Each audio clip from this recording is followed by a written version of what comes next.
It's so much quieter these days without everyone around.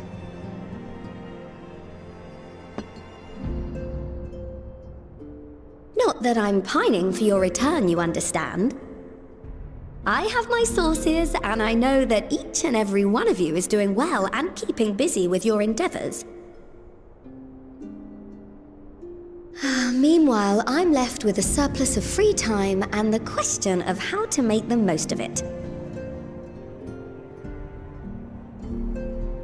What about you? Any plans for the immediate future?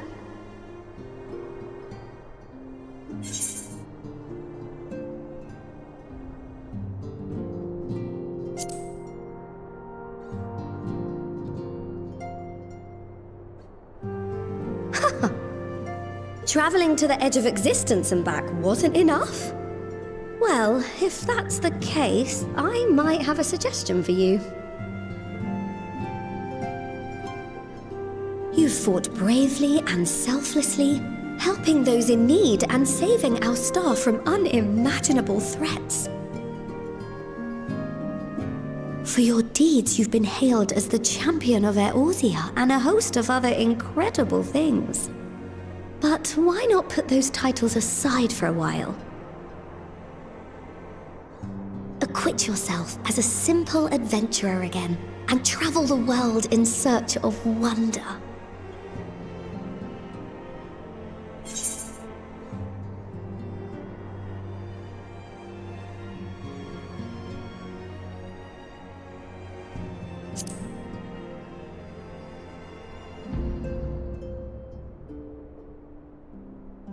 Oh, that's the spirit!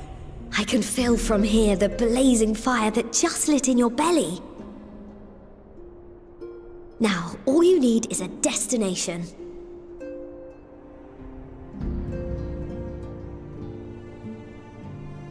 If you're having trouble deciding, just leave it to me.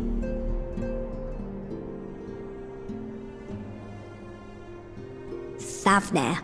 That's where you should go next. I doubt you were able to squeeze in a proper tour of Radzat the last time you were there. What with the burning skies and rampaging monsters and so forth. And I'm sure Ritra would be pleased to see you. Then there's the bounty itself. The Empire's presence in the region was always a deterrent to exploration. So if you've a mind to sail that sea, now's your chance. Just think of all the new experiences you could have.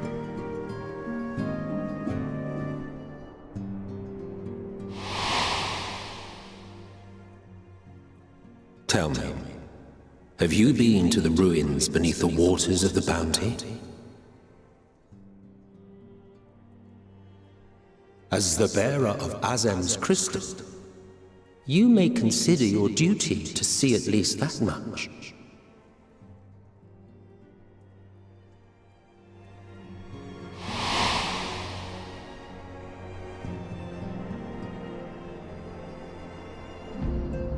Oh, I know that look.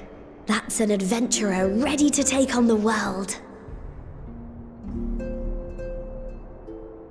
In anticipation of an occasion like this, I was planning to gift you a new set of traveling clothes, but it's still a work in progress. Shouldn't take much longer now though, so sit tight and I'll have the last few bits sewn up before you can finish another cup of tea.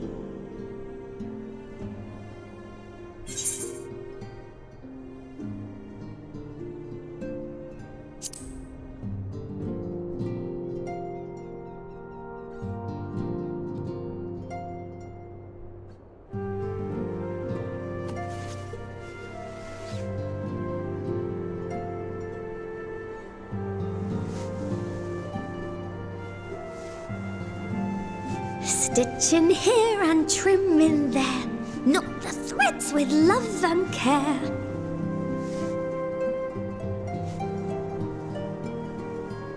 Just a little more to go. I'm sure you're still brimming with excitement. I am one with the needle. See how the fabric surrenders to my whims.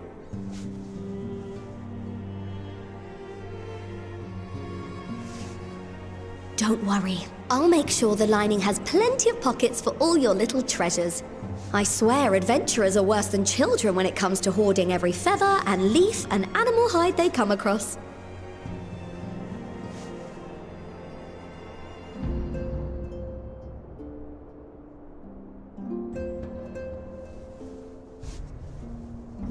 Oh, we mustn't forget the waterproofing. Gods forbid you forget to disrobe before plunging into the sea, or a river, or a piping hot bath.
Ah, you're awake.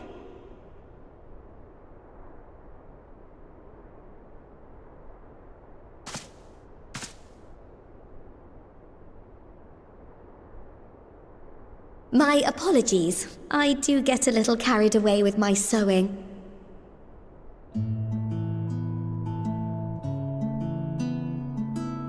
You seem awfully cheerful.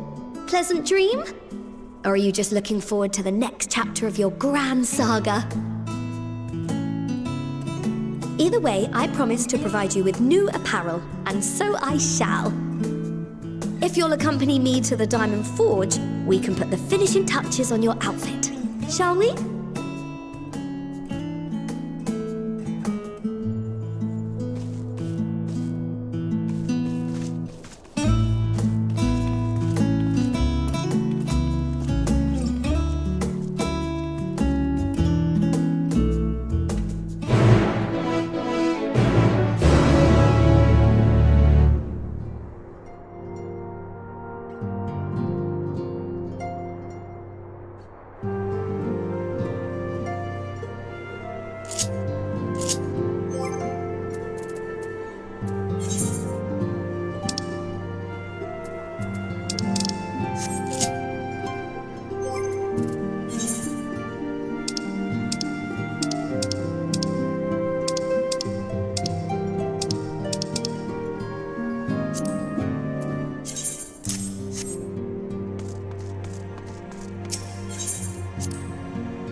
Ashal, please! You must let me have that treasure map!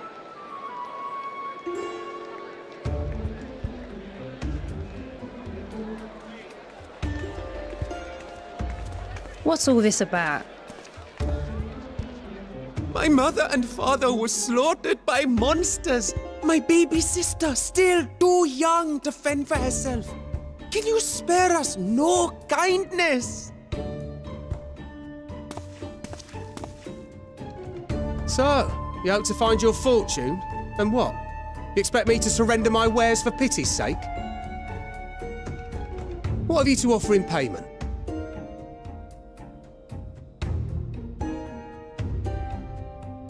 As I thought. Come back when you've more than rags to your name.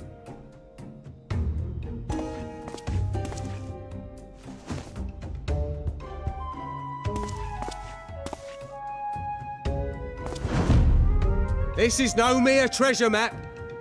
It is a guide to the vaults of Arzadal III, one of the great satraps of Radzat Han, and a direct descendant of Alzadal Khan. A map to Alzadal's legacy? So he says. A fake, I'd wager. This is no fake. The parchment is marked with an arcane glyph of passage. You may find the ruins hidden in the bounty, but you won't be setting foot inside without this in your possession. A priceless artifact it is, discovered amongst the rubble in the aftermath of the final days, and lovingly restored by yours truly. This map is the key to fabulous riches, and I'll be the king of fools to simply give it away. Be glad I am no such king, boy. Your scrawny-eyed had never returned with that treasure alive.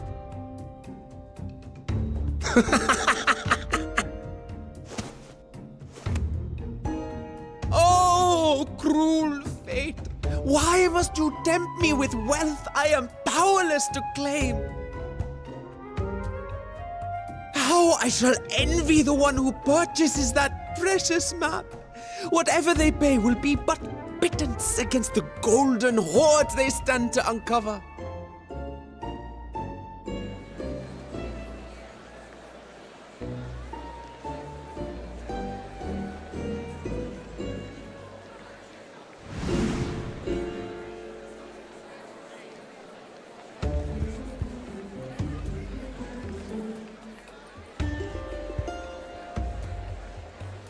What of you, sir? Fighting man of your stature would surely relish the challenge of recovering Alzadal's lost fortune.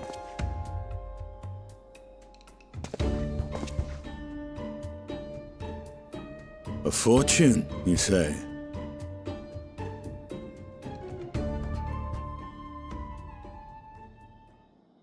If I had but the strength to seize that treasure, my starving sister would never want for food.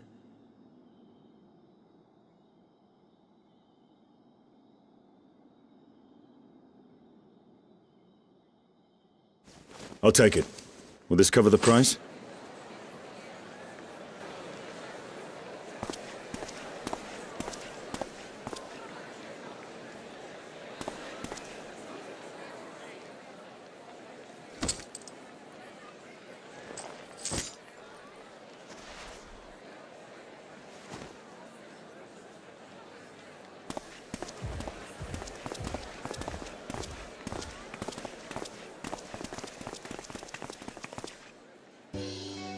Well met, my friend.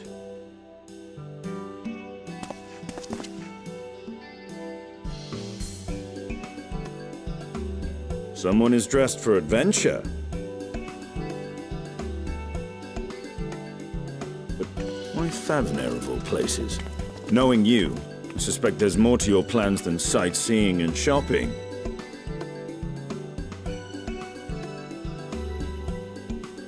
Ruins beneath the bounty. Curious. And here I've acquired a map to just such a site.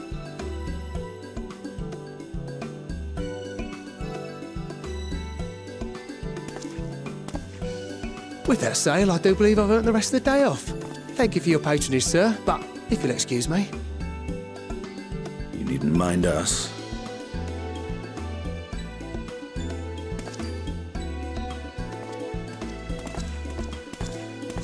And now I've fleeced one of the heroes of the final days. Pray the sisters were looking elsewhere.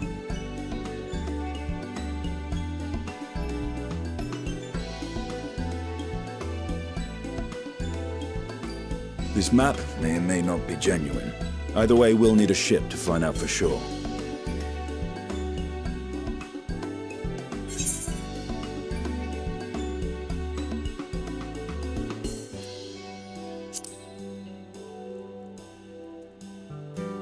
Lest you misunderstand, I seek the treasure not for myself.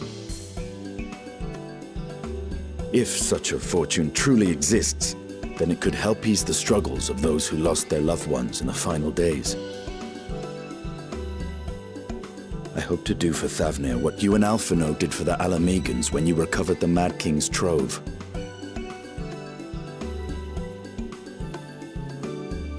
Come now. You know Alphino needs little encouragement when it comes to recounting the tales of your shared exploits.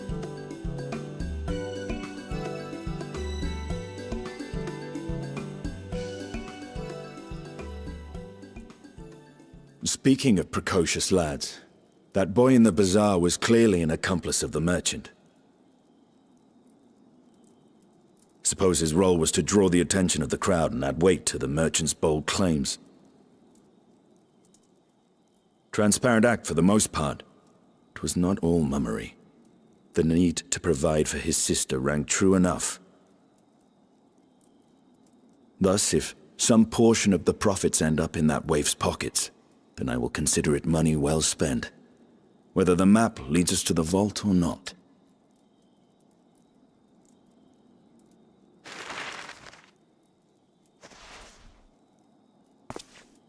You are coming along, yes?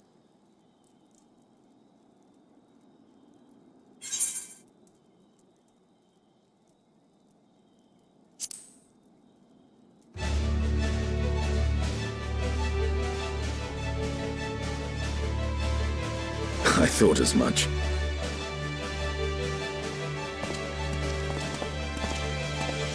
Now, let's see about securing a vessel.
Urgika, my good man.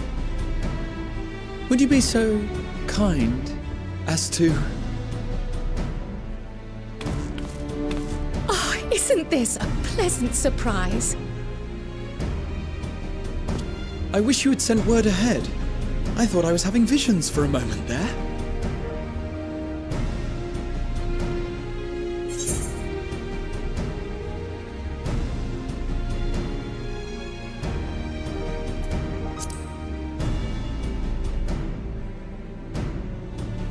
Slow and steady. Raha and I have been compiling old records of the students' activities. We located several accounts in the archives of Numenon and added them to the collection we recovered from the Isle of Val. And judging by the progress we've made thus far, sorting this pile will keep us occupied for days to come. But what brings you to the Annex, my friend? Surely you haven't come all this way just to watch us shuffle dusty papers around?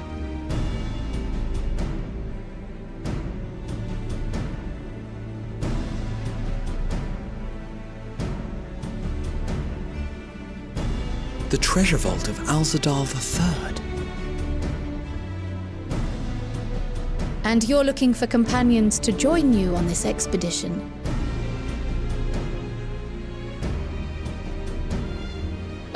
I would dearly love to accompany you, of course, but I'm afraid I'm committed to another task.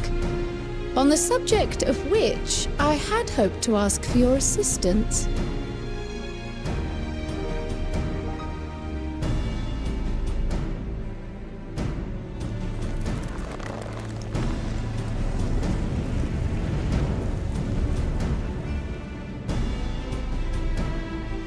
Then again, it's not so urgent that it can't wait until you've returned. You should go, Raha. I'll stay here and mind the shop, as it were. Are you sure? I'd hate to leave you short-handed. I'm sure. Just try to be back before too many moons have passed. Well, I guess we're off on another adventure already.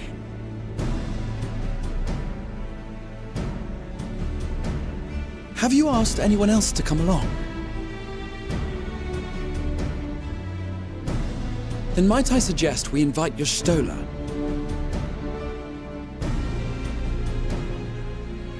Ever since the Scions disbanded, she spent most of her time cloistered within the Great Google Library, hoping to piece together a method to traverse the rift. It would seem, however, that whatever wisdom she sought there was not to be found. She arrived in Charlian the other day. We spoke briefly before she began her search of Numenon.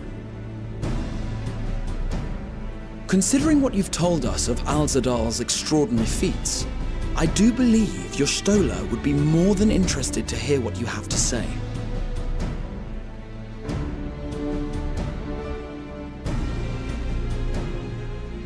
Splendid!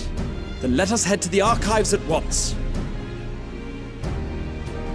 Wait, before you go. I have another potential member to volunteer, if you've room to spare. Urianger. He sent the students a request for materials, you see. Treatises on the architecture of treasure vaults and the like.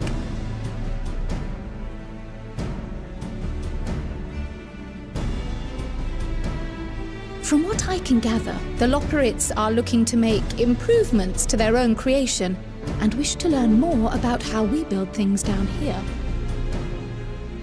So, why not take Urianger with you? Let him study Alzadal's legacy firsthand. None can deny the benefit of seeing something with your own eyes.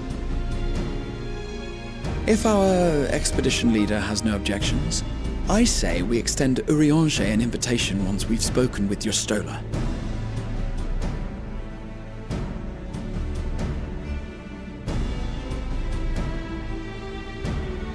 Safe travels, you two. But don't forget, I'd still like your help with that other matter I mentioned. Right.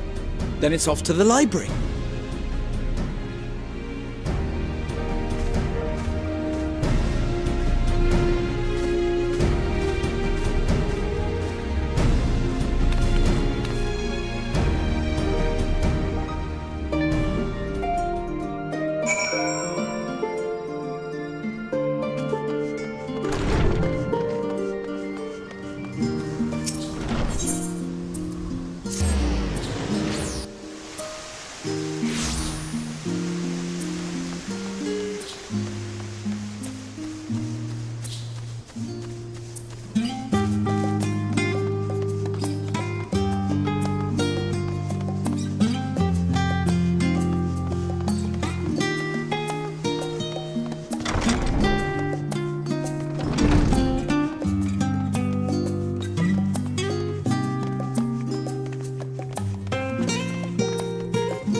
I've never known Y'shtola to doze off in the middle of research before.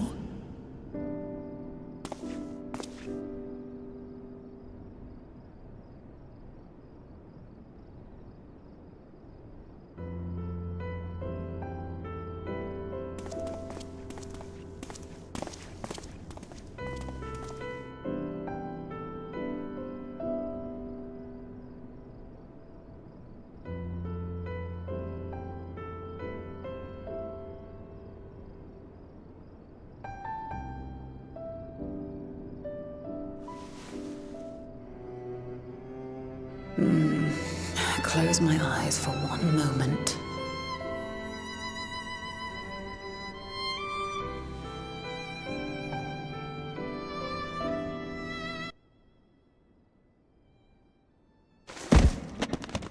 Ow! Ugh.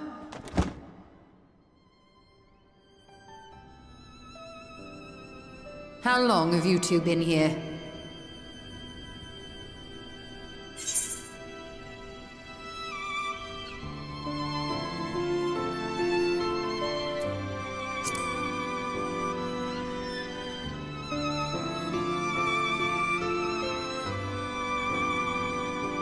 Nor did I want to fall asleep.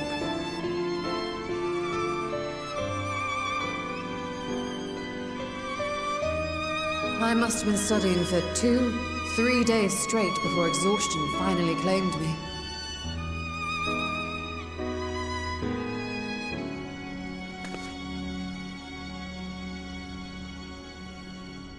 As you know, I've been researching ways to travel from the source to one of its reflections. Well, looking for hints at least. I don't expect to find a simple set of instructions tucked away in some dark corner of the library. So I've been skimming through the stacks, hoping to uncover even a partial mention of any similar feats in the past. A means to travel between worlds exists, and you can be sure I will find a way to employ it. So I promised Runar, but 'twould seem I've set myself a nigh impossible task. You needn't be so hard on yourself. The leap I made with the Crystal Tower was not achieved in an afternoon. It was the culmination of a collective effort spanning generations.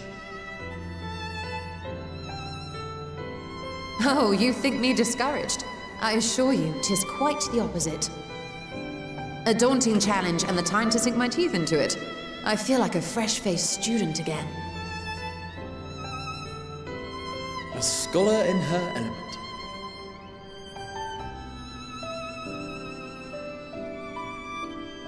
Indeed. Was there something else you wished to ask of me?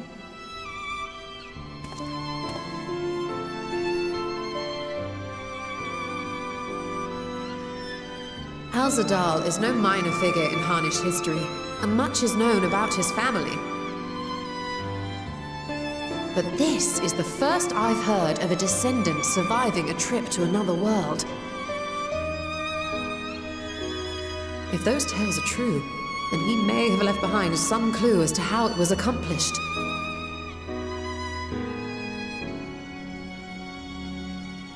An invitation to delve into one of the world's lingering mysteries. As if I could refuse. And whence do we embark upon this expedition? Achiali, by ship. But before that, we thought to extend an invitation to Urianger as well. He was in Thalmazane, last we heard. Then by all means, let us recruit him, and be on our way.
Our illustrious champion. Cloaked in the mantle of the common explorer, fame set aside in thy pursuit of simple adventure. I am told a new expedition is in the offing.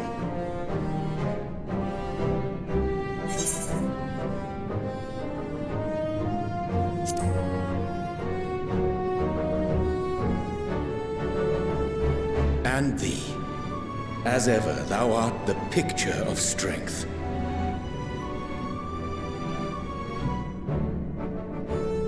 You've been keeping yourself busy, I trust? True to our plan, Thancred and I embarked upon a pilgrimage of sorts, with an eye for gauging the state of those lands through which we passed. Travels were interrupted, however, by a request for aid from our befurred lunar allies. As you may recall, the Loperids had been seeking new purpose for the moon, another role through which it might serve to benefit mankind. The Forum hath been working to advise them in this endeavor, but I return to offer mine own counsel. And this has what to do with treasure vaults, exactly? You have learned of my predicament from Mistress Cryle. I know not whence they acquired such knowledge, but the Loperids now stand convinced that adventurers delight in treasure hunts.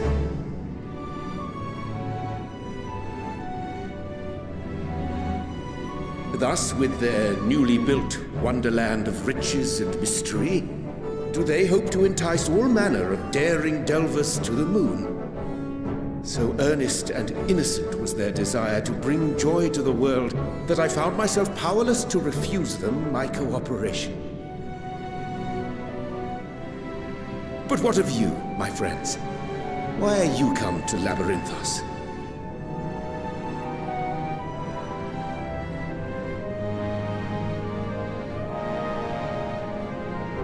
fascinating. This is indeed a most fortuitous opportunity. I should be honored to accept thine invitation.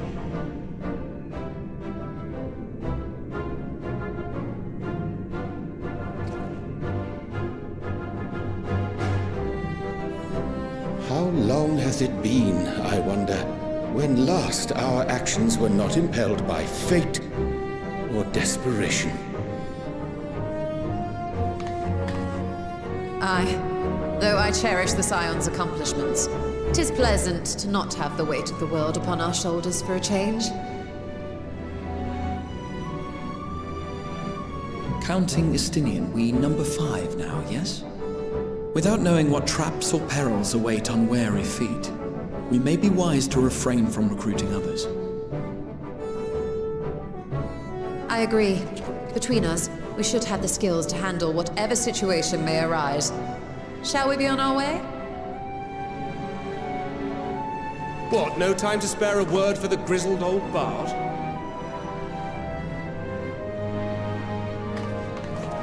All is well, I trust? A wasted trip, I'm afraid. I'd hoped to catch up with a former mentor while you parleyed with the rabbits, but it seems our paths were not to cross.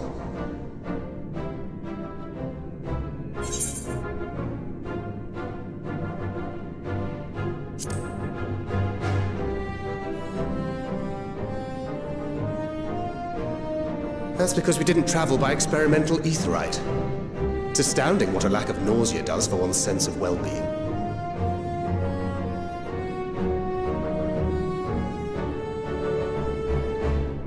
In any case, as we made our way around Ilzabard, we saw that much of the continent was in various stages of chaos. A certain amount of disorder is to be expected. The final days are over, and the people no longer have a common threat binding them together. That's the thing with these fledgling troubles, eh? You need to keep an eye out, lest they mature into full-grown headaches. So, for what reason have so many esteemed personages seemed fit to gather?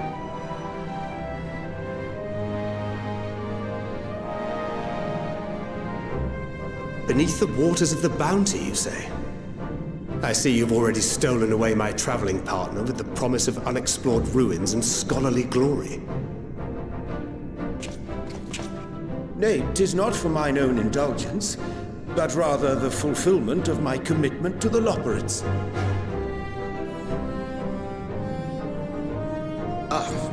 Of course. And if you have Estinian rounding out your group, you'll likely have all the members you need.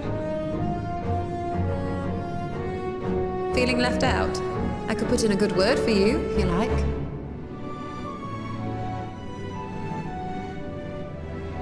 We may have been released from our obligations, but I'll never be free of that merciless wit of yours, will I? In all seriousness, it is best I sit this one out. Too many former scions consorting with one another might be seen as a cause for concern in certain quarters. I'll return to my usual reconnaissance and scout out the situation in the Far East. Feel free to share if you come across any interesting revelations.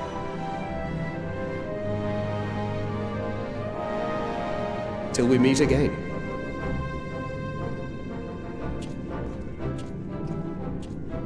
Shall we also hasten our departure? Sir Estinian will wonder what hath become of us.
Good.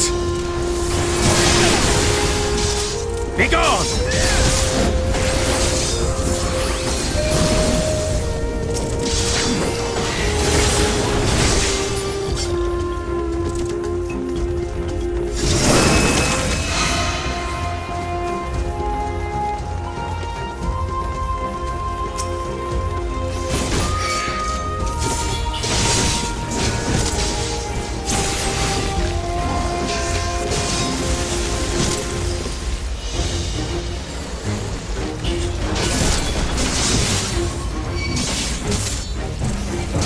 I will not hold back!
Make ready!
Overcome this. I will not hold back!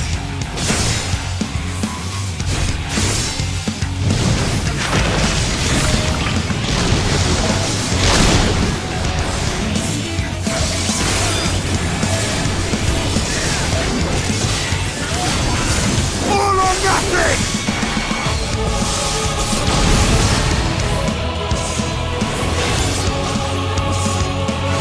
Together we shall overcome this.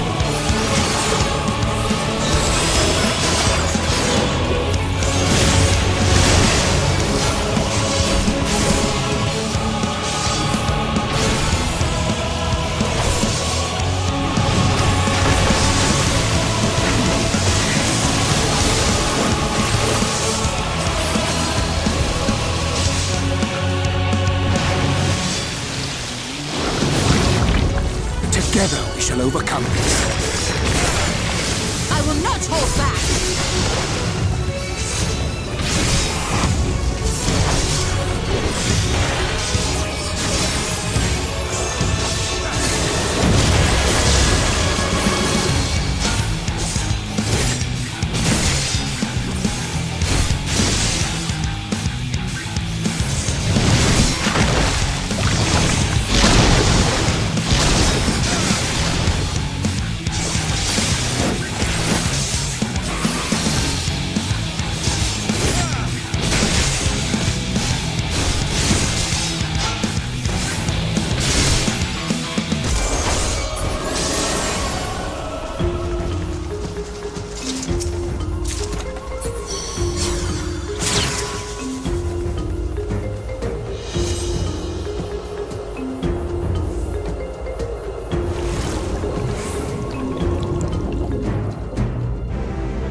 away with you!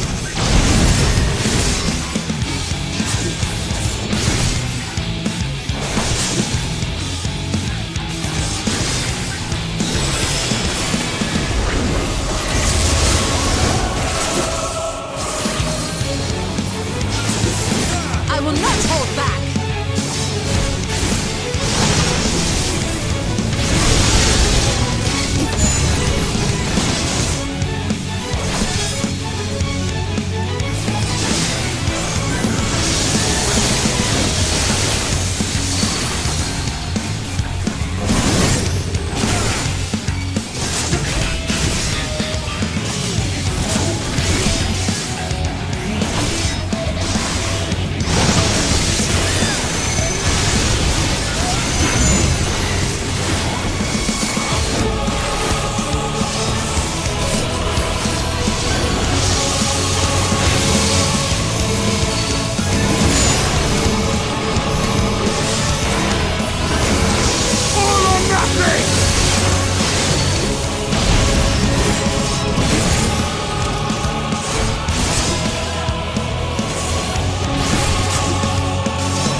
You underestimate me!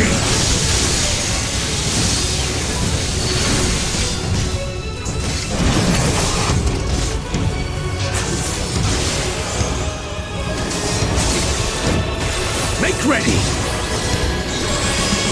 This will hurt!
What have we here?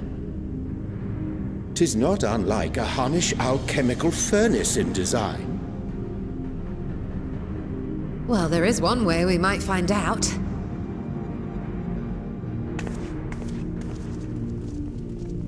Stop! You mustn't touch it.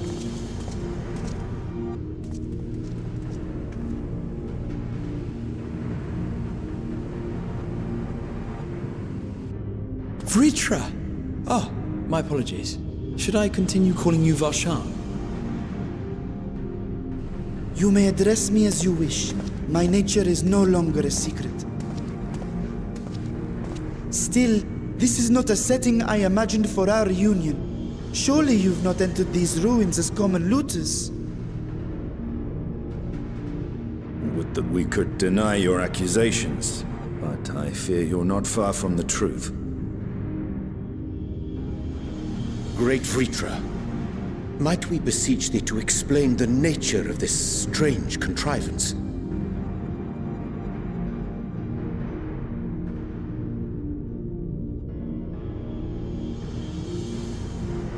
It was crafted by our alchemists at my behest, for the purpose of sealing something away.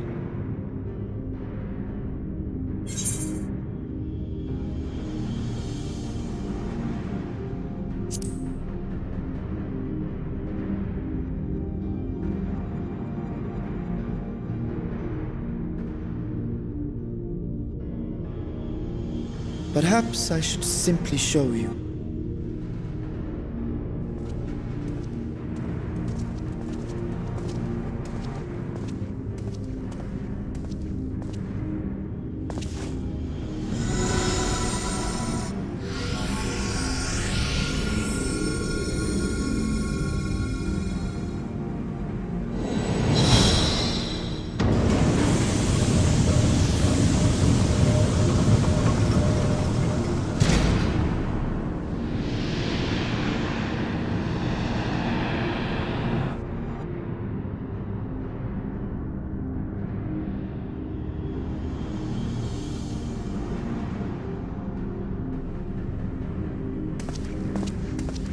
I have lifted the seal, if only for the moment, by an authority only I possess.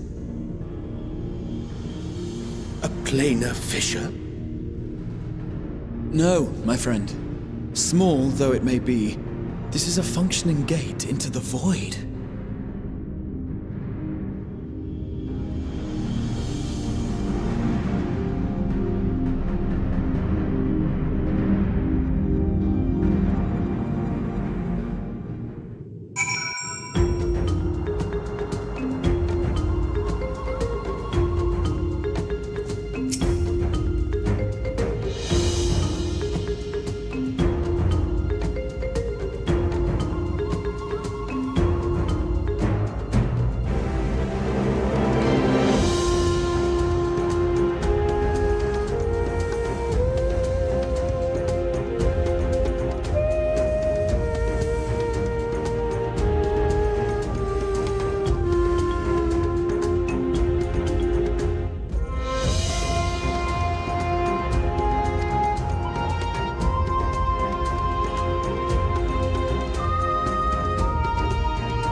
I must admit, I am deathly curious to know how a void gate came to be hidden in the depths of these ruins.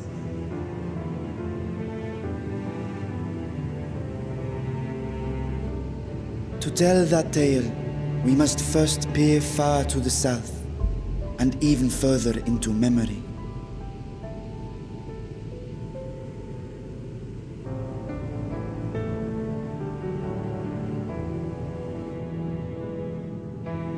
An age 5 millennia passed when the Algan Empire sent an invading force to the shores of Merasidia.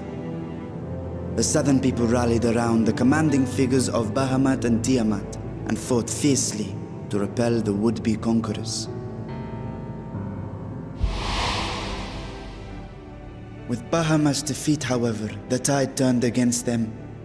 Desperate to seize any advantage, the Mercidians resorted to summoning primal entities.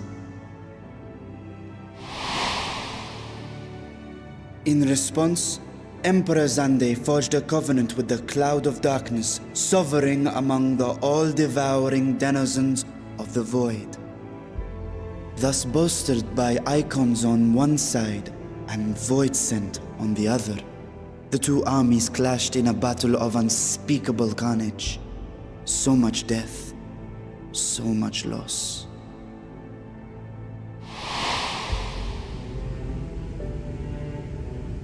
I consider myself well versed in that period of history, yet you speak as one who witnessed it happen.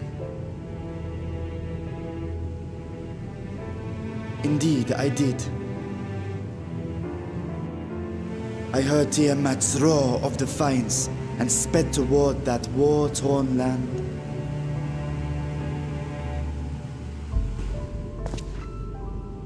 Along with my sibling, Ashdaya.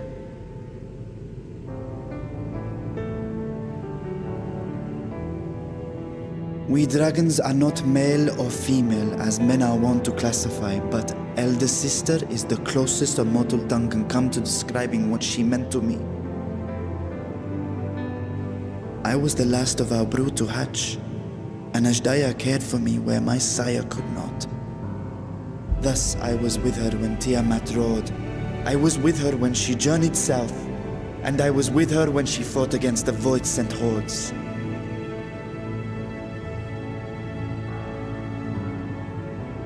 Yet no matter how many of their vile fiends we cast down, more rose from the abyss to take their place. Faced with an unwinnable war of attrition, Ashdaya risked her all on a final gamble. She plunged through the Void Gate itself to strike at the root of their strength.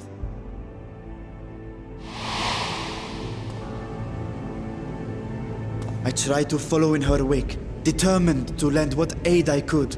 But even as I came upon Alag's glittering tower, I saw the rift close behind her. And Ashdaya has been lost to us ever since. I find I must retract my earlier claim of historical knowledge. Nowhere in the Crystal Tower's archives did I see mention of such noble sacrifice. That does not surprise me. To Allagan eyes, it must have seemed as if a lone dragon, driven to madness, simply dove through the gate and did not return. For my part, I spent long years searching for the means to reunite with Ashdaya. Until I could search no more. Until Alag was dust, and the art to open a void gate large enough to accommodate a dragon forever lost. Yet you have the beginnings of a gate right here, under the control of a harnessed device. My discovery came before Radzat was founded. Though I scoured the lands for a method to cross the rift, it was beneath the sea that I chanced to find a natural planar fissure.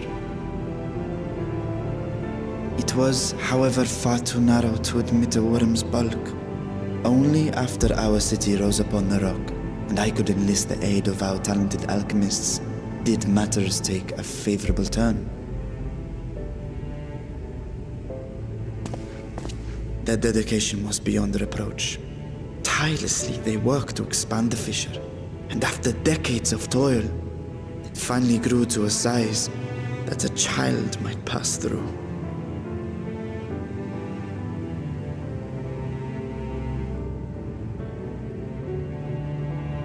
Not long ago, you told us that you called out to your kin, that Ashdaya's answer was silence. suspect the conclusion to your tale is not a joyful one.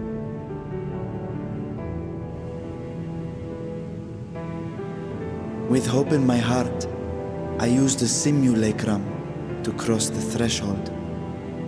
But no, I did not find her. What I found was a host of voidsent, clamoring around the opening they had sensed. 'Twas but a moment, but enough. I had no choice but to retreat and allow the portal to contract once more.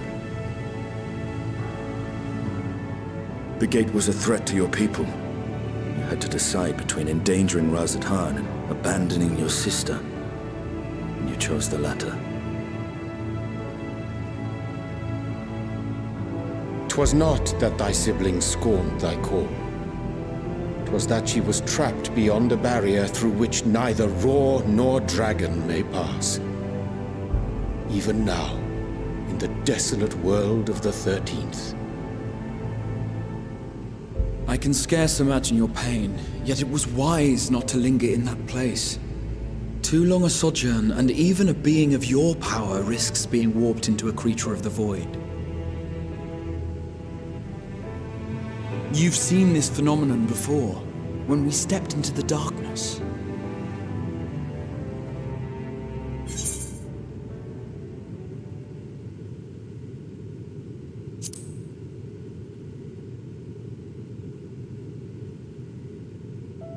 As did I.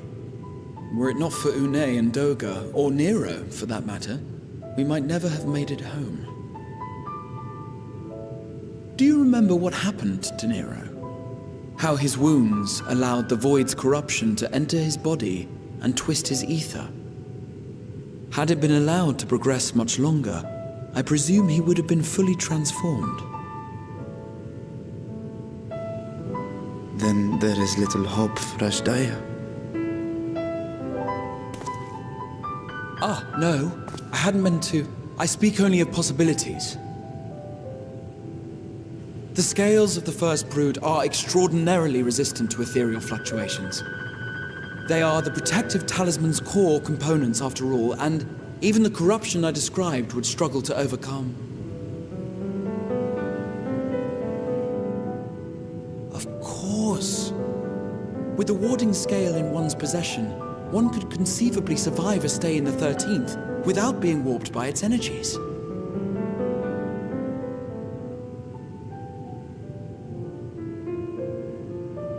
Be that as it may, it is too late to rescue my sister. 5,000 years too late.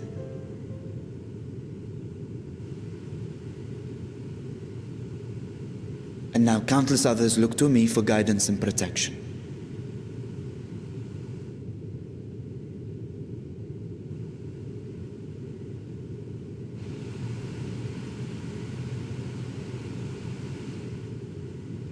So when I sensed intruders in the ruins, I came only to ensure that the gate remained closed. That, and to secure the treasure, of course.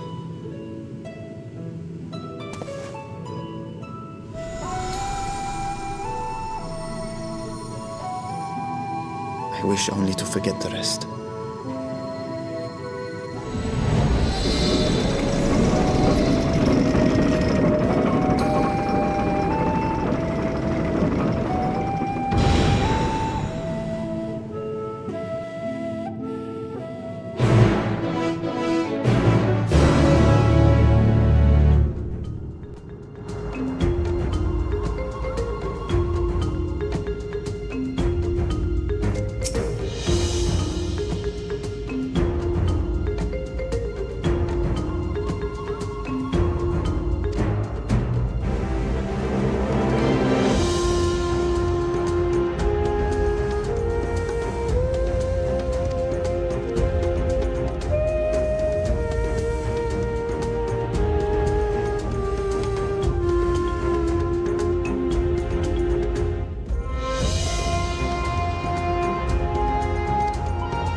for your attendance.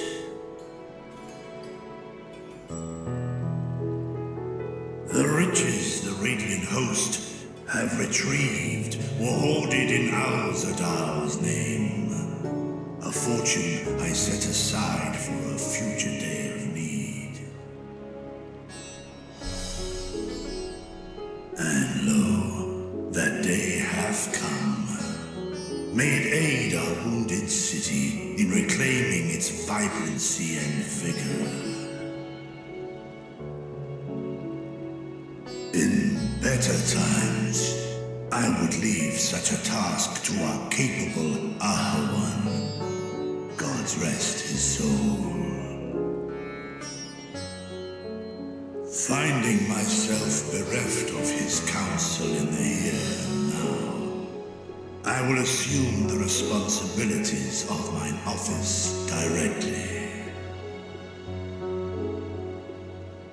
Firstly, the treasure shall be sold for more convenient currency, thence invested into the trading port of Yedlamad.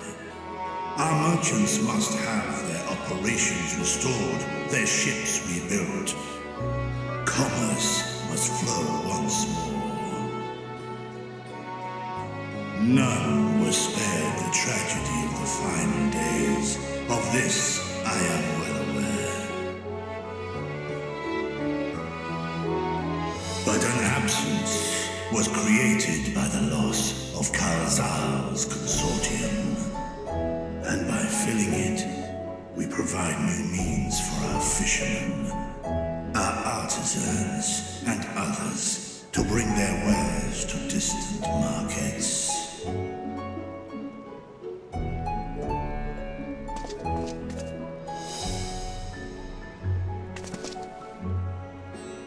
And what of the children who were left without family to care for them?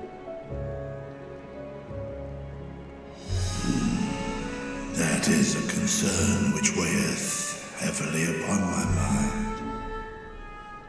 The simple gift of coin will soon be exhausted, leaving these young souls adrift on the fringes of our society. Nay, a proper solution is needed, one which doth guarantee their welfare for years to come. Thou hast surely seen how other nations rise to meet this challenge, adventurer. What dost thou deem the wisest course?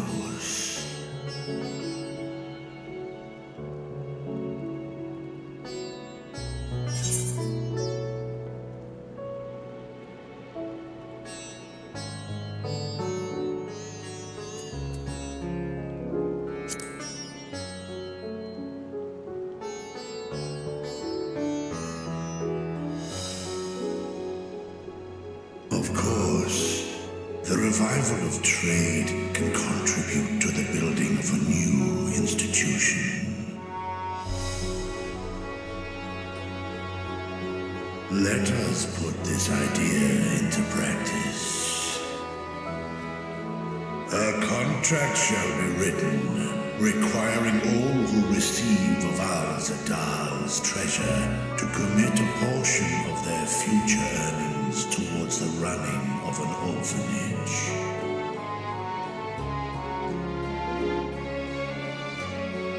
Now, such an influential policy is deserving of a worthy name.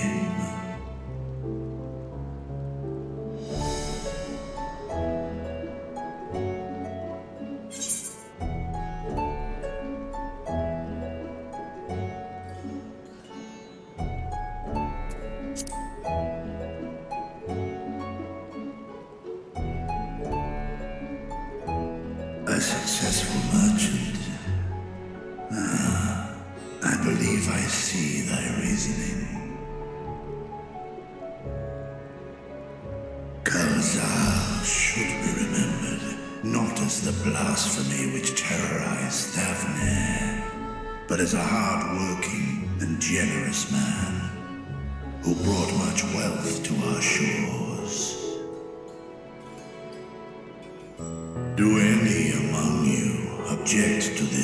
transition. Many here lost loved ones to the beasts. In that time of strife, any one of us could have broken. Any one of us may have been taken by despair. When I think of Kalzal, I feel no hatred. Only a stinging regret that we could not save him as well. Isn't that right, men?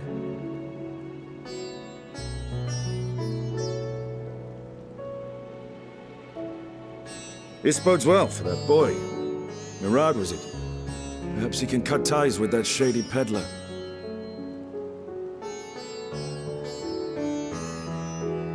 Then let it be done. Henceforth, this initiative shall be known as the Kalzal Foundation. Nabdeen, thou art to assemble a patrol and ensure that no child in this city liveth in squalor.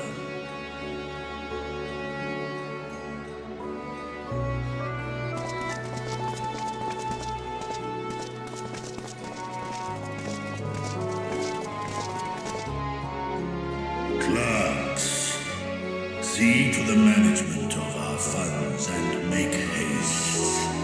Our citizens must not suffer a day more than is necessary.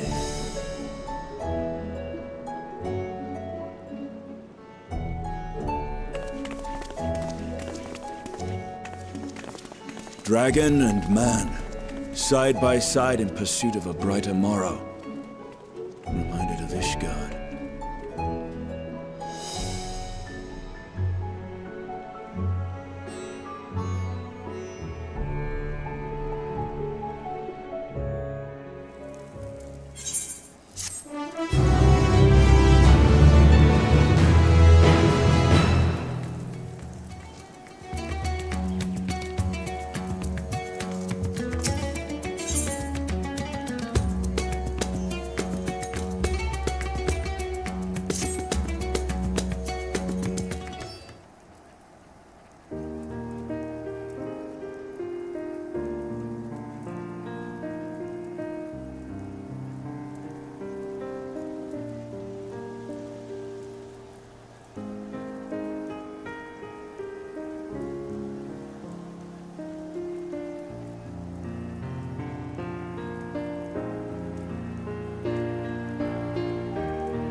Right, here we all are.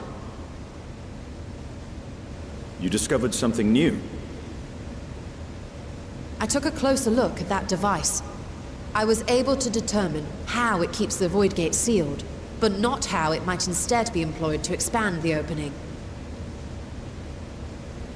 For that, I would need to reference the technique developed by Vritra's alchemists, no records of which appear to have survived the intervening years.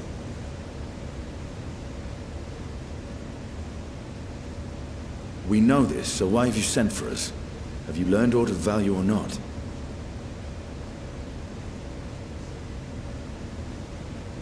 Patience, good sir.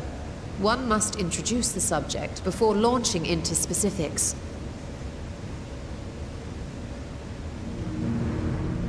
From what we understand, travel between worlds is accomplished by passing through the nebulous rift which exists between them. Picture, if you will, the moment you were called to the first.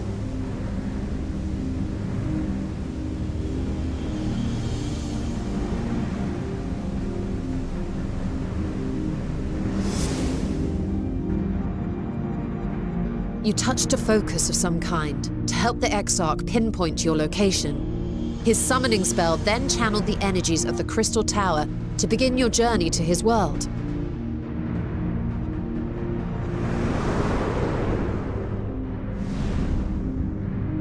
The magics tore a hole in the walls separating source and shard, and cast you into the intervening nothingness. In that place, the laws of nature hold no sway.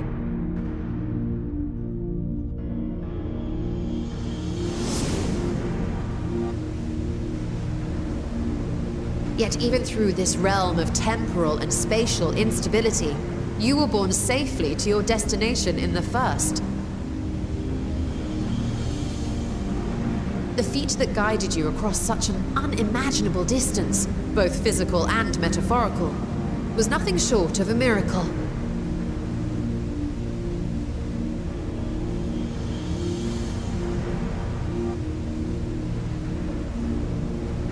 Then what of the many Voidsent found in the source? Who guides them here, and how? An excellent question. Though there are several methods by which the Void's denizens might intrude upon our world, the rituals of summoning are the most typical. For example, let us consider the Gargoyle, a creature of middling power.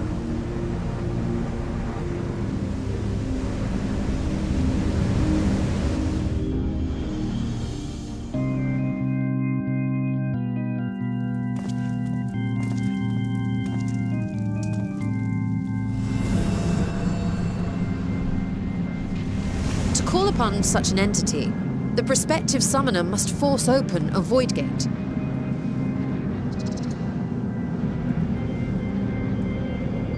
The portal lasts but a moment and is relatively small, allowing only an imp or other lesser being to squeeze through with their physical body intact.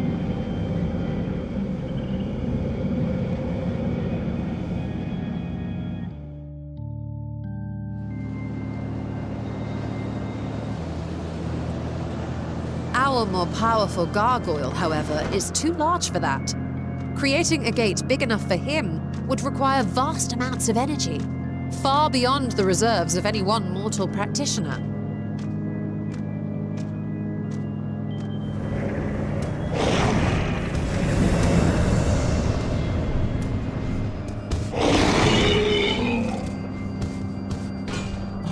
Instead, 'tis far more common to bring over only the entity's soul. We had a taste of that ourselves when a certain Exarch dragged us to the first.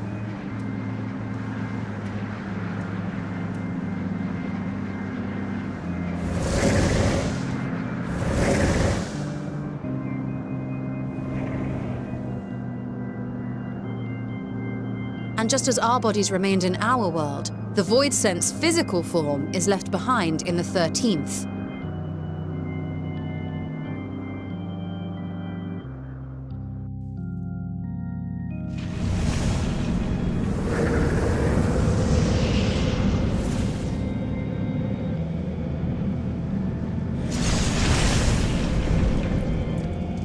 Once at its destination, the summoned soul is granted a temporary shell to inhabit. In the gargoyle's case, a stone effigy has proven a suitable vessel.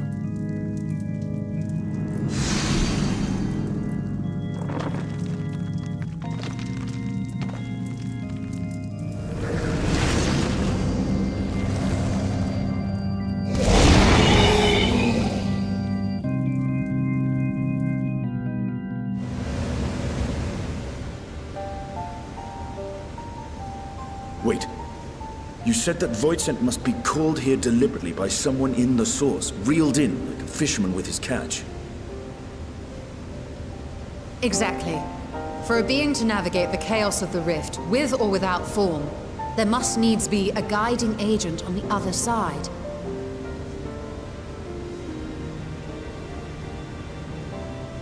When the hordes poured forth from Alag's Great Gate, it was the technologists who drew them through. Though to my knowledge, planar fissures are in essence natural passages between our world and the void, which require no such guidance to traverse. Why is only the boundary between the source and the 13th so fragile? So much so that it often tears open of its own accord. I believe solving that mystery is key to understanding travel between the source and its reflections. And how do you intend to get your answers? No. The danger is too great.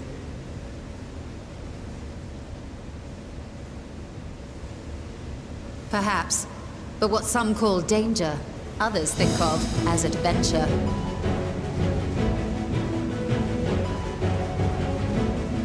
Were you not listening to my tale?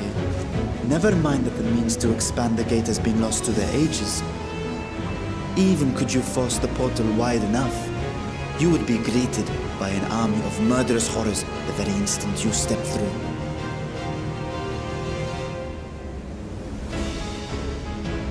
I assure you I was most attentive. And I agree that to go alone would be certain death. But if I were to bring along one who has already braved the 13th and humbled the cloud of darkness, well, I imagine my chances would be much improved.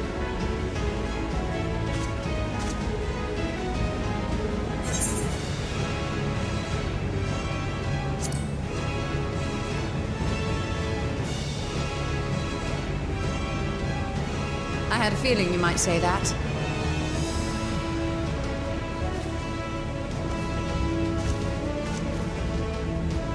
Once again, I put my life in your ever-reliable hands.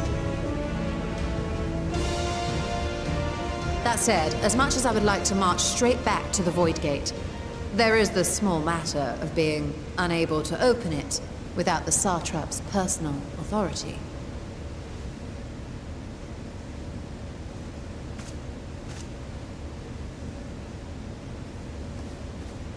As I've said before, I will grant you and yours any boon you choose to name, provided it does not endanger my people. You have my word that we will take every precaution. Not a single Voidsent will be allowed to threaten Radzat-Han, assuming we manage to expand the portal in the first place. You have a plan. Actually, I had hoped you might help us with that. I presume the alchemists you retained supplied you with some explanation of their methodology. That they did. House Daimir was overseeing the project. Daimir. Ah, yes. The family associated with the great work.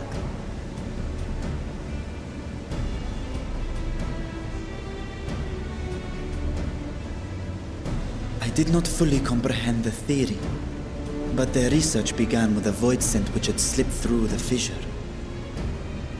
After a thorough examination, they created an arcane simulacrum possessed of similar qualities. A man-made Voidsent, if you will. It was apparently indispensable in their efforts to enlarge the gate. A man-made Voidsent?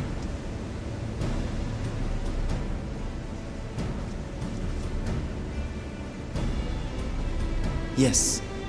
Being great admirers of the Archons, House Daemir submitted detailed notes to Charlene's official committee. They expected praise and accolades for their simulacrum, and were thus devastated to be informed that their work had been classified as prohibited material. If that's true, then those notes might still be stored in a forbidden archive somewhere. Not Google, of course, since that library had yet to be built. Which leaves us with...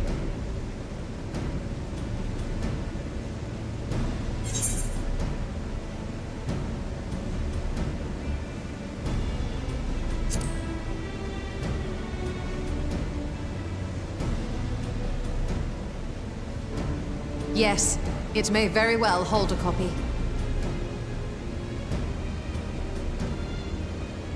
In which case, I say we head directly to Charlene.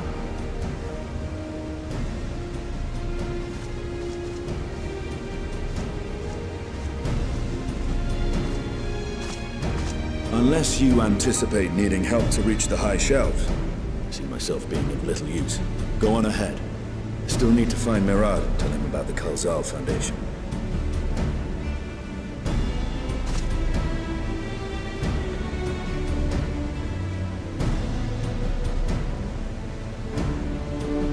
Let us be on our way as well.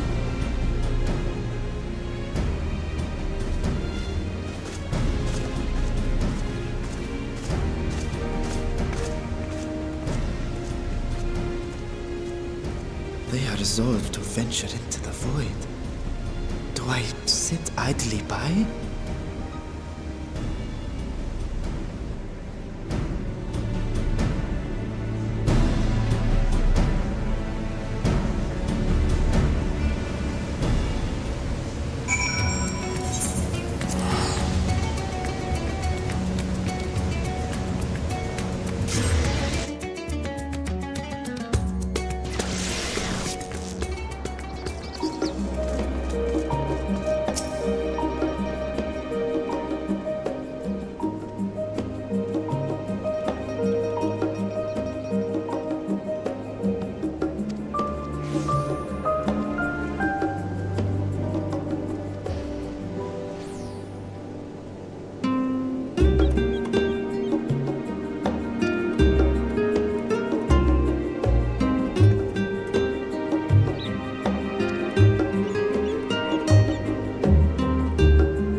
If House Damia's notes are to be found anywhere, it will be here.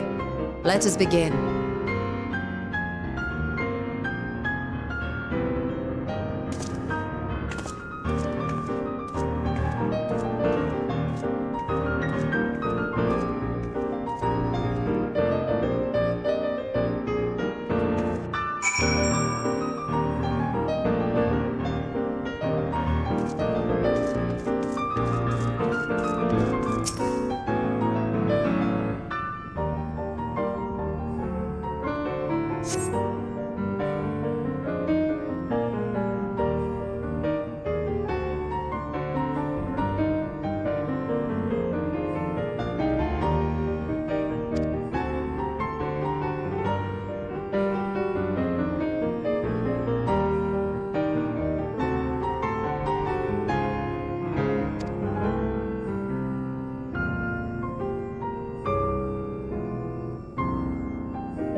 Yes, the ether signature is unmistakable. I've felt the traces of House Damia's resonance many times at the Great Work. Time to see what all the fuss was about.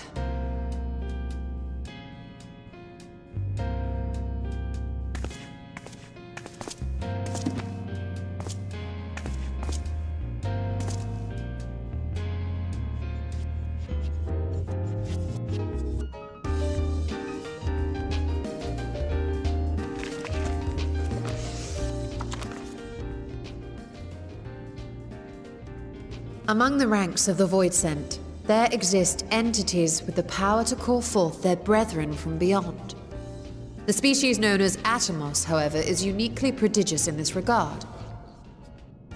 From its distended maw, it can expel an endless procession of void-born creatures, a talent which sorely tested the Radiant Host in its battles against these abominations.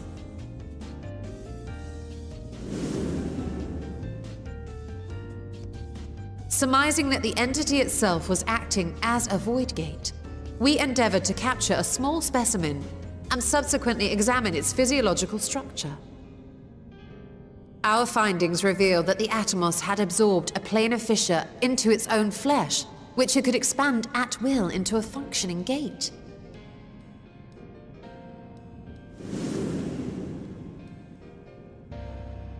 Upon further analysis, we identified an ethereal wave pattern emitted during this process. A pattern we were able to emulate by passing crystal-stored ether through a specially designed prism. We proceeded to embed said prism into an arcane simulacrum, thus completing what we have dubbed our artificial Atomos.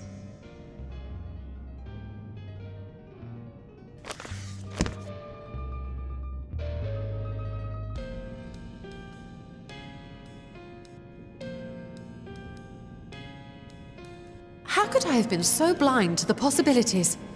This species, not to mention its ability to summon Voidsent, has been discussed among academics for years now.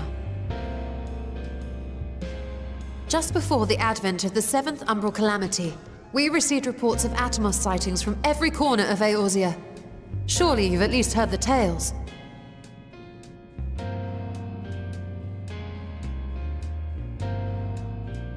And still, House Damia went and built a mock Atomos of their very own. I'm not surprised the Archons consigned their work to a restricted archive. It was no easy task, but at last we've unearthed the volume we've been searching for.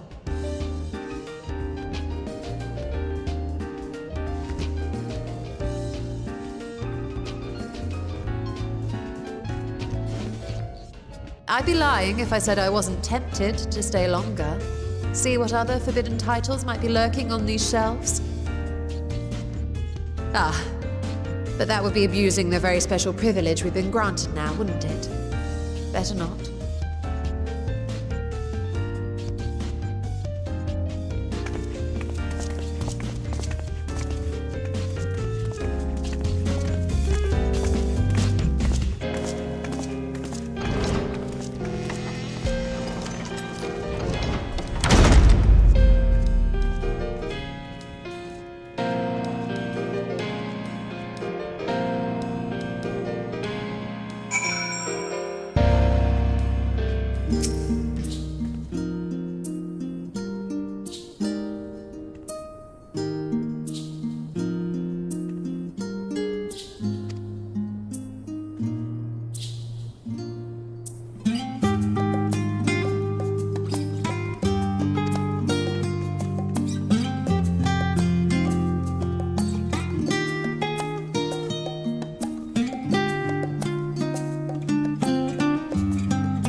ruins alone were impressive enough.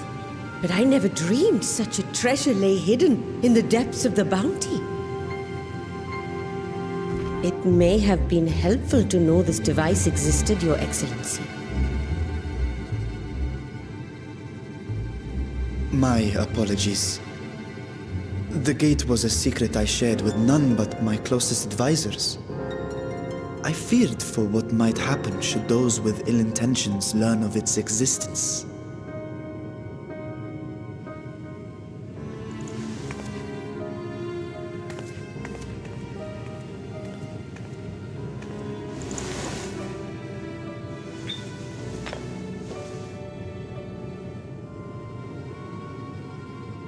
What is it you're doing now? There's something I wish to verify. The NOAA reports claim that a short stint into the void carries little risk of etheric imbalance. Should one suffer an injury, however, or if one's expedition drags on longer than intended, that risk becomes significantly greater. Graha theorized that a warding scale would confer protection from the void's corrupting influence. But I would prefer to test that hypothesis before we set foot in the 13th ourselves. So, this is an experiment of sorts? Yes, an experiment. Tell me, how would you go about testing the efficacy of the warding scale?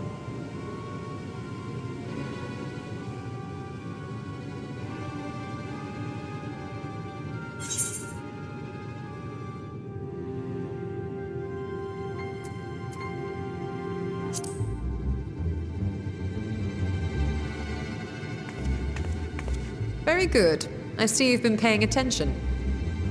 As Vritra sent his simulacrum, so too shall we rely on a familiar to bear the brunt of any unpleasant consequences.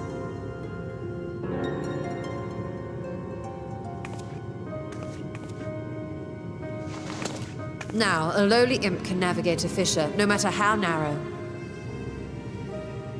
Which means an arcane entity of similar stature should be able to manage the same.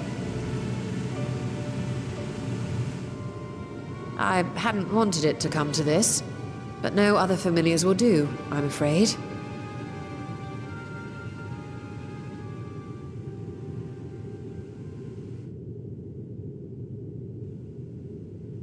I mislike the sound of that.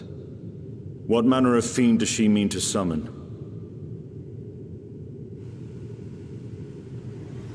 From ocean rise and cloudbank form, from mountain spring and rainfall storm, from river flow and life be born.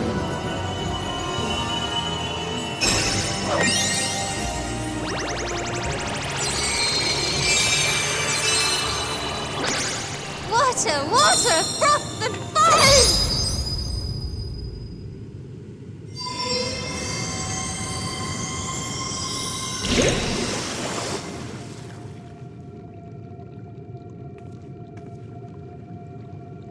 Ready your arms. I fear she's been possessed. Oh, come now. That was adorable.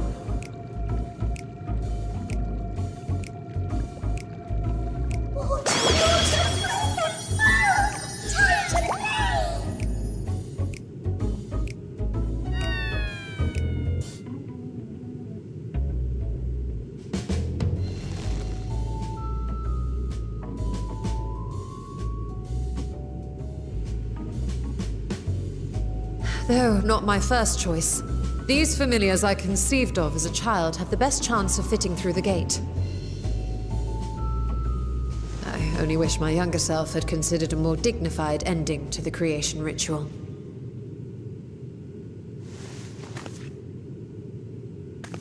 In any case, these two should serve us well. This one will bear a warding scale.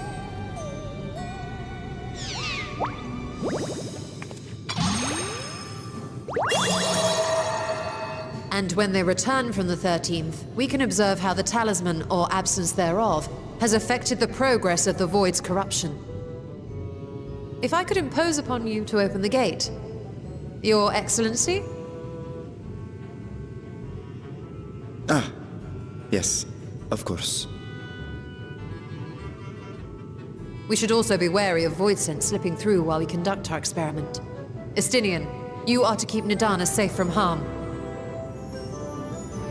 As you say. You had best be on your guard as well.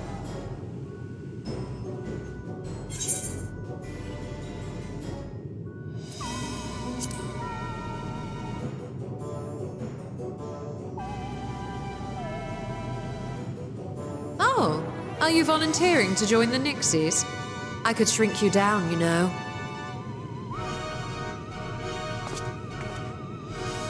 Let us begin, shall we?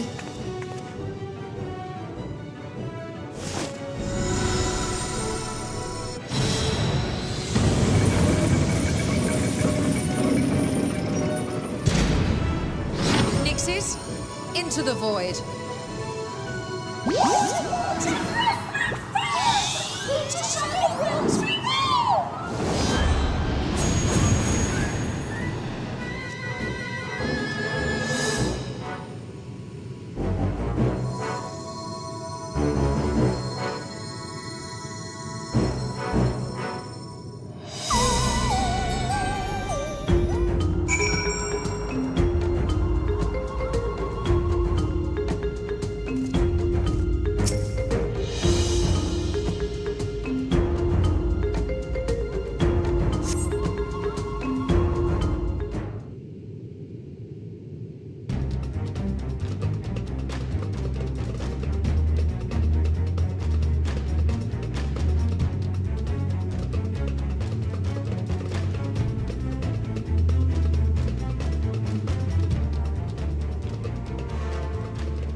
I think we've waited long enough.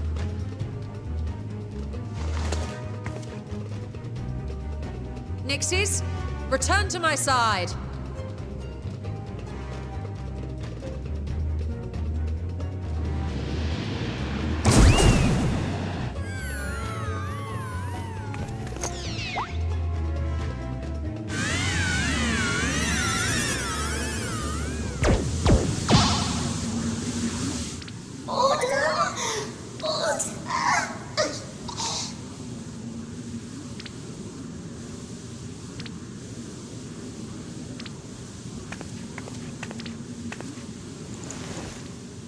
Thank you, little one.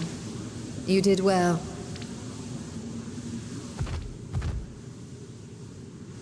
Oh, the poor thing. Its essence has been irrevocably warped.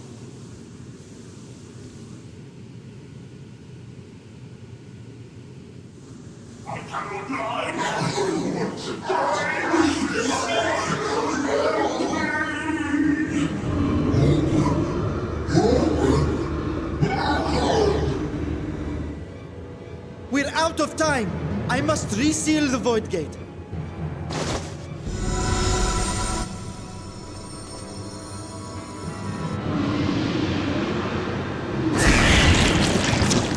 They're coming through!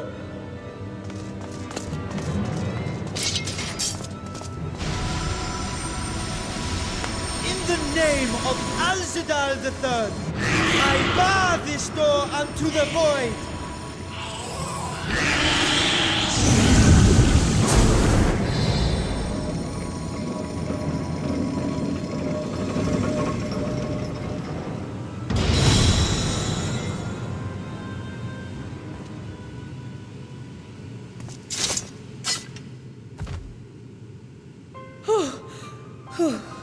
Well, that was a sharp lesson in the dangers of void gates.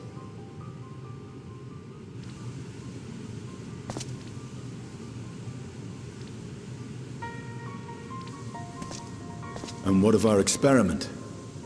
I'd say the results speak for themselves.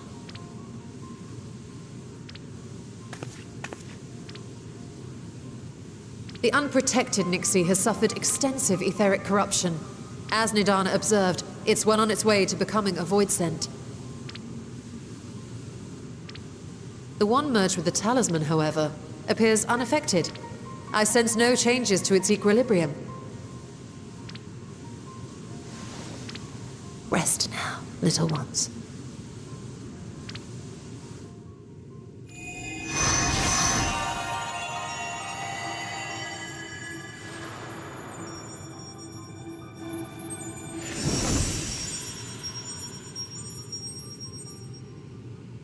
Graha's theory was correct then. So it would seem.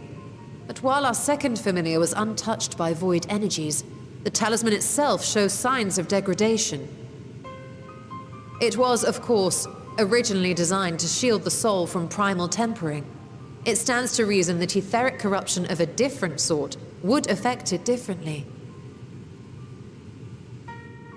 We may need to modify the warding scale's design to account for the 13th's uniquely unstable ether. You've said much of the Void's instability, but my imagination fails me. What manner of place is this broken world? Ah, my apologies. I forget that not all of us spend our days sequestered in dusty archives. The 13th is a reflection of the source that was drowned in a flood of darkness. In Emmett Selk's own words, this tragedy was a result of the Ascians' attempts to force a rejoining. They erred in their haste, and made of that world a useless void.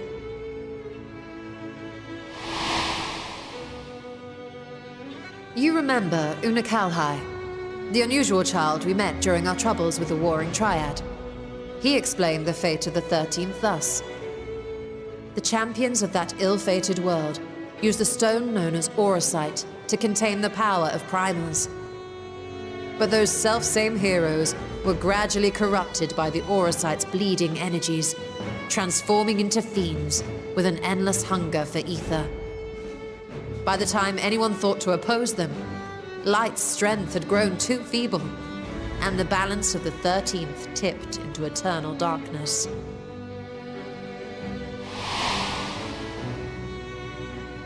It was Elidibus, as I recall, who rescued Una Kalhai's spirit from his final battlefield. But I wonder if there were others whom the emissary saved from oblivion.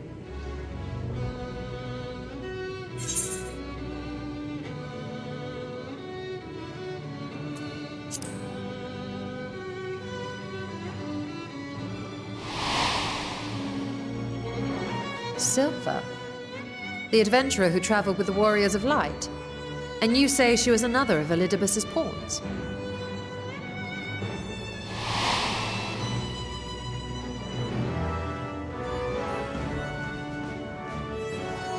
I see. So Ciela, or rather Silva, was beguiled by the same dreams of heroism as Una Kalhai. And what of your own experience? Will you tell us of what you observed during Noah's expedition?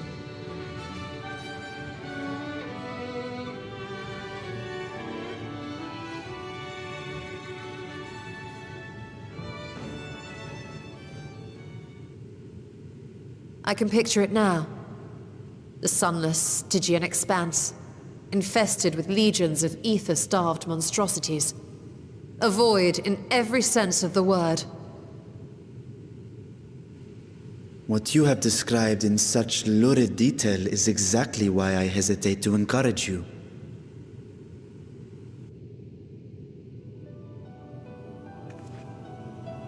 Worry not, great Vritra. Our journey into the 13th is but the first leg of a longer voyage. A voyage that shall lead us to other reflections, to new mysteries and discoveries. And I mean to be there every step of the way.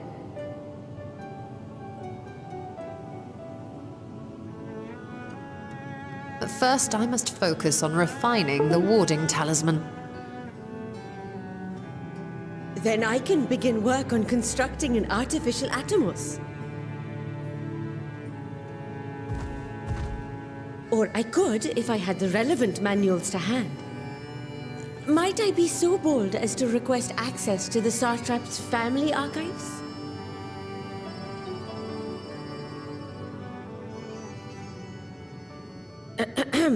Your Excellency?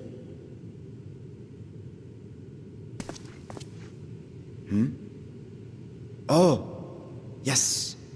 That can be arranged. I will speak to my officials upon our return.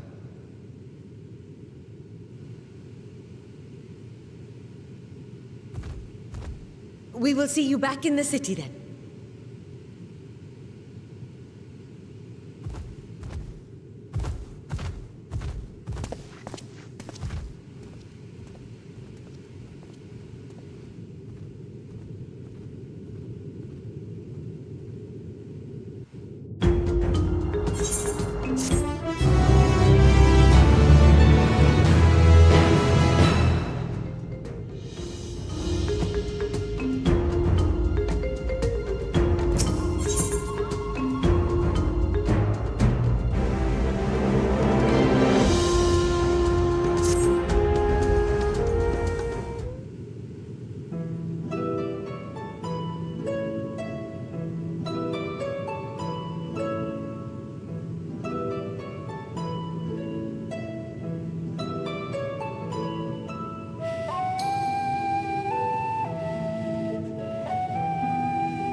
Stola! The adjustments are going well, I hope? 'Tis a lengthy process, but the end is in sight, yes. That's wonderful news. I myself had some good fortune searching through the Satrap's private records. What I found was a transaction log dated around the same period as when Alzadal's legacy was built. It included a purchase list of highly exclusive alchemical components, and I knew I'd discovered the key to making the artificial atomos. I then visited the High Crucible to commission the materials. After I'd explained my requirements, I was beset by volunteers insisting I allow them to help with the entire project. The usual reaction to someone forcing open a void gate is to run for the hills. Harnish academics certainly are a different breed. The alchemists of old were cut from a similar cloth. The unknown held no fear for them. Indeed, they were ever eager to seek new knowledge, regardless of the danger. And were you not also fearless, heedless even, in your determination?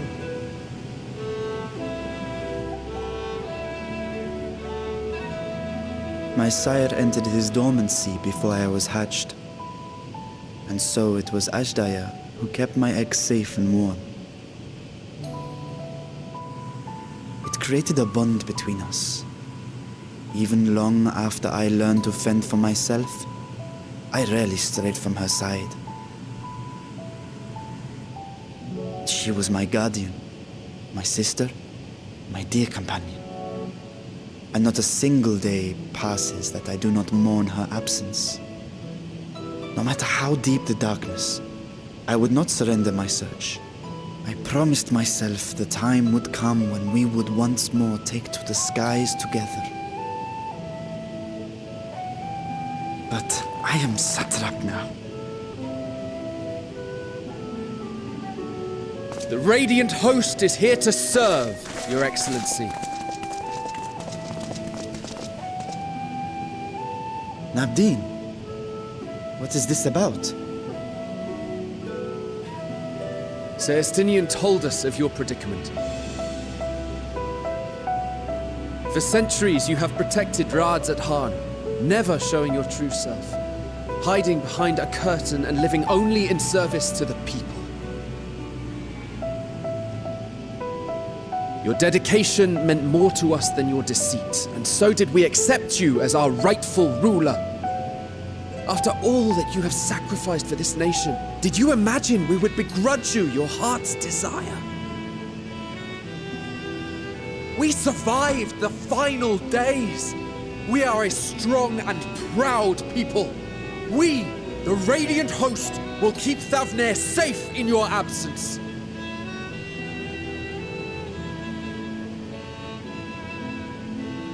I am grateful for your loyalty and for your encouragement. And yet... Now you listen to me, Varshan!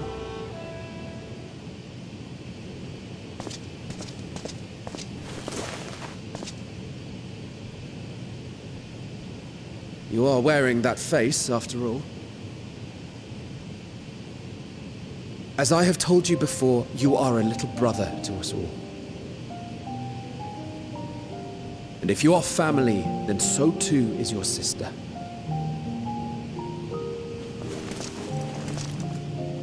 We are there for you if you need us. But do not ask us to sit by and watch while you abandon a sibling you have ached to rescue for millennia.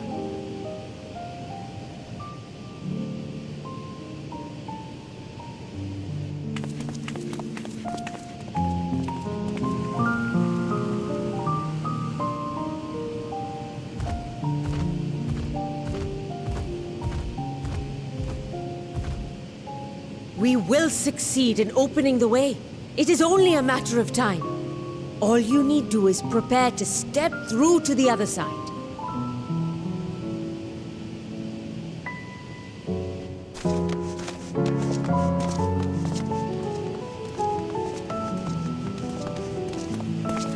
Your Excellency, I wanted to thank you for building the orphanage. It means so much that my sister and I will have a place to be together, safe and happy.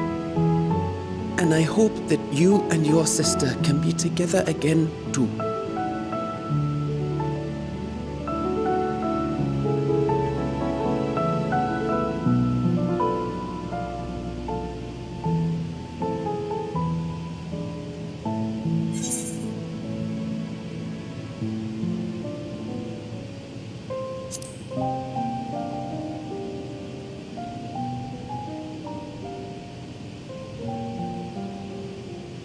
Take heart and protect them well. Such were the words I once said to you, and here I stand, failing to live up to them. If my heart is torn, I am fit to protect neither Ajdaya nor Radzatan.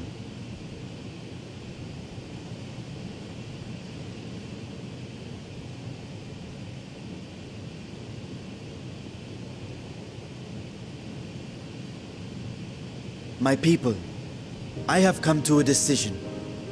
Vashan will depart Thavne for a time. My dragon self will remain in the palace, but only to conduct the satrap's most essential duties.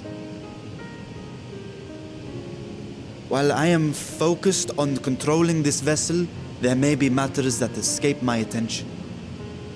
I rely on you, my trusted friends, to watch over one another until I return.